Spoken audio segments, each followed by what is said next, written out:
తిరుపతిలో బైక్ దొంగతనాలకు పాల్పడిన దొంగను అరెస్టు చేసి అతని వద్ద నుంచి 53 మోటార్ సైకిళ్లను ఆదివారం చంద్రగిరి పోలీసులు స్వాధీనం చేసుకున్న ఘటన చోటు చేసుకుంది.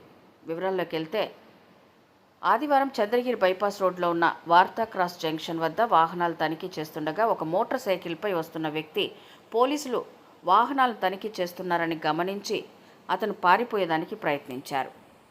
సిబ్బంది సహాయంతో అతనిని పట్టుకొని విచారించగా అతను సులభ కాంప్లెక్స్లో పనిచేస్తూ అందులో వచ్చే ఆదాయం తన జల్సాలకు తన అలవాట్లకు సరిపోకపోవడంతో గత కొన్ని సంవత్సరాలుగా తిరుపతి జిల్లాలో మోటార్ సైకిళ్లను దొంగతనాలు చేయడం మొదలుపెట్టాడు.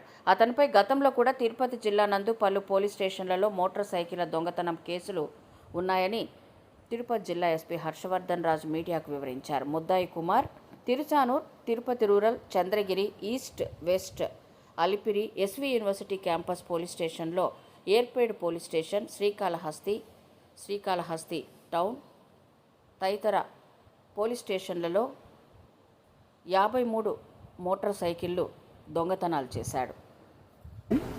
ఇతను ఈ మోటార్ సైకిల్ అఫెన్సెస్ చేస్తూ ఉంటాడు, 2 వీలర్ అఫెన్సెస్. ఈరోజు మనకు క్రెడిబుల్ ఇన్ఫర్మేషన్ మీద, అంటే మనకి ఈ మధ్యకాలంలో ఈ 2 వీలర్స్ థెఫ్ట్ కావటం, దానికి సంబంధించి ఆఫీసర్స్ కూడా కంటిన్యూస్ ఎఫర్ట్స్ చేస్తూ ఉన్నారు. సో ఆ ఎఫర్ట్స్లో భాగంగా ఈరోజు ఈ ముద్దాయిని మనం కస్టడీలో తీసుకోవడం. సో అతని దగ్గర నుంచి దరిదాపు ఈ బైక్స్ అన్నీ కూడా దరిదాపు 53 బైక్స్, యాక్చువల్లీ 53 బైక్స్ రకరకాల చోట్ల ఉంటే అవన్నీ కూడా మనము చూసి ఇవన్నీ కూడా రికవర్ చేయడం జరిగింది. ఈ బైక్స్ అన్నీ కూడా దాదాపు 40 లక్షల వర్త్ చేసేటటువంటి బైక్స్. చాలా మంచి వర్క్. ఇతను ఈ ముద్దాయికి ఇదివరకు కూడా ఇతని మీద కేసెస్ ఉన్నాయి. దాదాపు 6 కేసెస్లో ఇన్వాల్వ్ అయి ఉన్నాడు. మన తిరుపతి, రేణిగుంట సబ్ డివిజన్స్లో ఒక 6 కేసెస్లో ఇతను ఇదివరకు అఫెన్సెస్ చేస్తున్నాడు. కాబట్టి ఈరోజు ఇంత మంచి వర్క్ చేసినటువంటి మా డిఎస్పీ చంద్రగిరి గారికి, ఇన్స్పెక్టర్ తిరుచానూర్కి, వాళ్ళ సిబ్బంది అందరికీ కూడా నా ప్రత్యేకమైన అభినందనలు తెలియజేస్తున్నాను. సో మీ అందరికీ తెలిసిన విషయం, మన ప్రాపర్టీ కేసెస్ గురించి జిల్లాలో ఎక్కువ ప్రయారిటీ ఇచ్చి ఎక్కువ ఫోకస్ పెట్టి మనం చేస్తూ ఉన్నాము. సో దాంట్లో భాగంగా మనకి ఈరోజు మంచి కేసు కావటం జరిగింది. ఈ దొంగతనం కేసులే, ఈ 6 కూడా దొంగతనం కేసులే.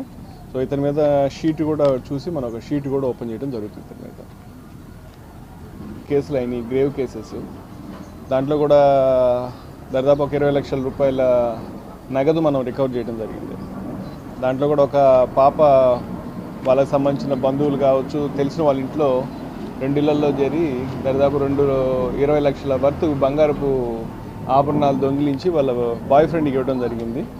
సో అది కూడా మనము ఛేదించి పుత్తూరు పోలీసులు ఆ పాప నుంచి మొత్తం ఇంటాక్ట్, అబ్బాయి నుంచి మొత్తం ఇంటాక్ట్ ప్రాపర్టీ కూడా రికవర్ చేయడం జరిగింది.